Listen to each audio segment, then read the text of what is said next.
సద్గుణ రాశి నీ జాడలను నా ఎదుట నుంచుకొని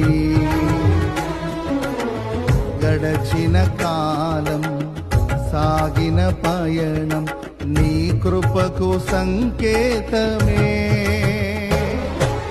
కృప వెంబడి కృప పొందగా మారాను మధురముగానే పొందగా.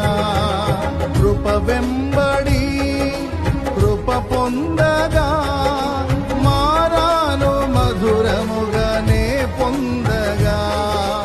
నాలోన ఏ మంచి చూసావయ్యా, ఈ ప్రేమ చూపితివి నా యేసయ్యా. నాలోన ఏ మంచి చూసావయ్యా, ఈ ప్రేమ చూపితివి నా యేసయ్యా.